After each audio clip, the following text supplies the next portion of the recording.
In our first segment, we're discussing 2019 TV, what trends we're expecting, and what shows we're excited about. Let's welcome our guest that we have today, Tamara Fuentes from 17, Samantha Rollins from Bustle, and Janice Williams from Newsweek. Hello, ladies. Hi. A lot going on in television for the new year. Yeah, definitely. So, Tamara, let's hear from you first. What's the number one show that you're anticipating? Oh my gosh. So I'm obsessed with Michael Schur's comedies. So he does The Good Place, Brooklyn Nine-Nine, stuff like that. So he has another one coming out called Abby's, which will be coming out in March, and I cannot wait.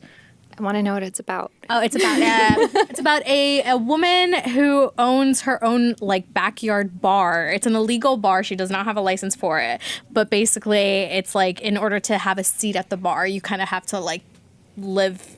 I prove yourself to be a friend to her and stuff like that, and like her trying to hide the bar from her new landlord. So it's kind of interesting. I've already seen the first 2 episodes. This it's is hilarious. better than a show. This is going to be my new summer plan. Oh yeah. Just start your own bar. That's what you have to do. Out in the backyard. How about you?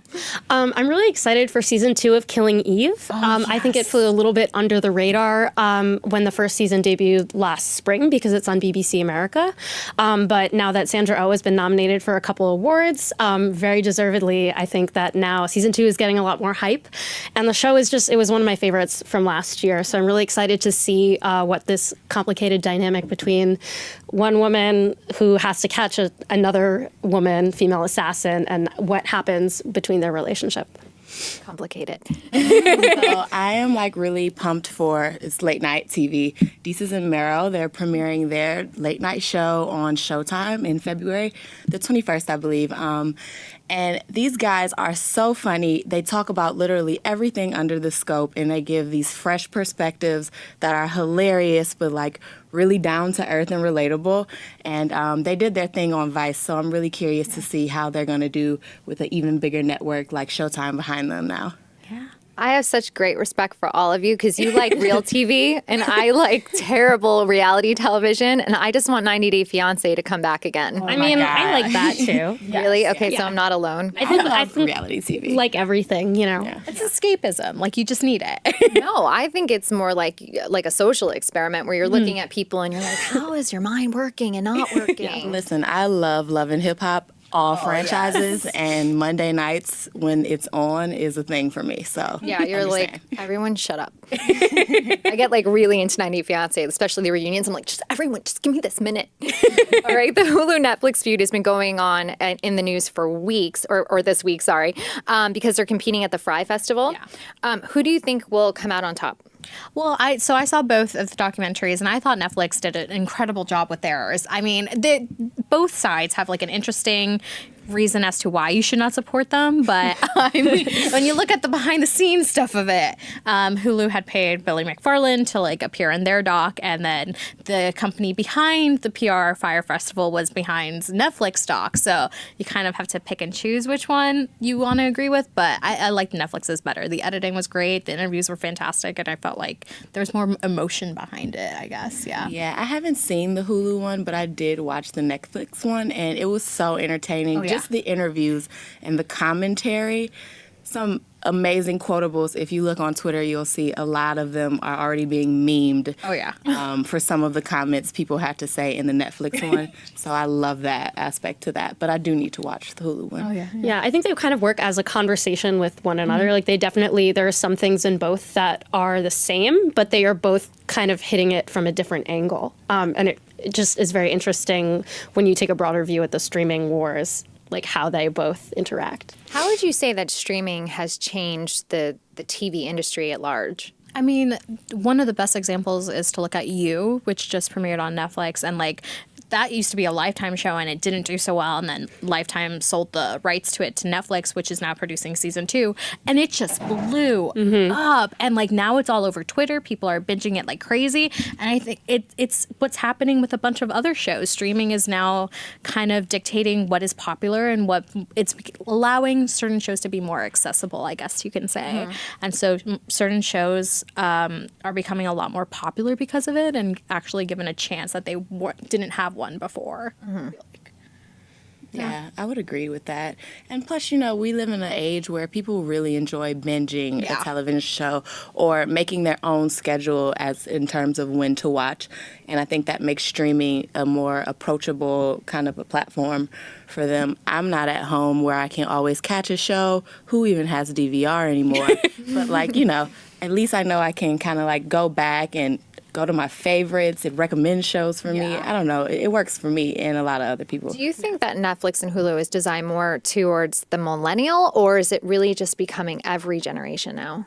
I really do feel like it's becoming everyone. It definitely, I think, started with the younger set because it was just an easier thing to buy than to get cable, or you're just more used to being online or paying for that kind of service. But my parents are using Netflix. They have Amazon Prime. I think a lot of people would say that other generations are getting just as used to having this too, especially when there's content for them too. And as we've seen, especially with Netflix, but with other, even with HBO and HBO Go, the Kaminsky method is meant for a totally different generation. So is Grace and Frankie. Those are things they're hitting all their demographics. Yeah, smart. But we're seeing a lot of reboots too. Yeah. Are we sick of them in 2019, or are people still embracing the good old reboot? I think it depends on the reboot. There's a new Roswell reboot, which, it's been a long time since we've seen Roswell on television. And so I think if it's spaced out enough, yes. But then, do we need another 90210 reunion or reboot? Not really.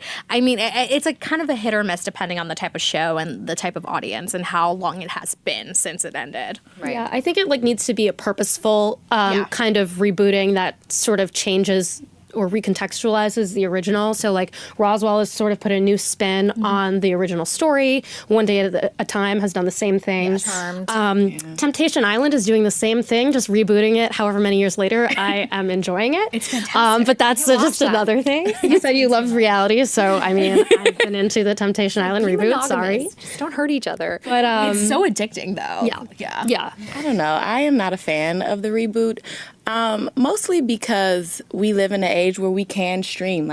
There's Friends if you want to see Friends, and people are really into exploring shows of the past in their natural element. I think that there are a lot of creative people out here with a lot of ideas where we have more than enough TV that we can create without having to just kind of reskin and repackage the same old thing that we had years ago. Especially when there's original content. We're seeing that with podcasts. Dirty John was just made into a TV show. What do you guys make of those? It's kind of interesting because I think podcasts are still an upcoming form, but now a lot of people still are very hesitant of listening to podcasts. And I think now that they have the visual aid of it all, they're just now I'm probably going to go back and listen to it. I think it's kind of helping the industry, but also giving a chance for people who otherwise would have been I think podcasts are too boring or not that interesting, or I just won't give it a chance. I think it's been interesting with both Dirty John and Homecoming, which was on Amazon, which is an adaptation of a scripted podcast, so a little bit different than Dirty John, which was a true crime podcast. Just kind of an untapped type of source material. I don't think you can say that it's been either totally effective or totally ineffective. I really enjoyed Dirty John the podcast, and then I was excited to see people act out, be those characters. But at the same time, it was did I need that story since I already listened to it? Right. Especially week to week for 6 weeks. Whereas with the scripted podcast, it was kind of interesting to add that whole element and actually see people embody an already fictional story and sort of build on it with Homecoming. That's a very new kind of thing, too. Right. Yeah, for Dirty John, I was not aware of the podcast before the show. So for me, I only watched a few episodes of the show, but I did find the storyline pretty interesting. So I did go back and listen to a few podcasts or whatever, and I thought that, that was a great idea because otherwise I would have never known that that was even a podcast. I love that there are so many different offerings in the podcast spectrum because it is still kind of relatively new that, it's a lot to pull from. So There's just so much content out there. It's hard to sift through it. So thank you for helping us do that today, ladies. Yes, thank you. Back soon.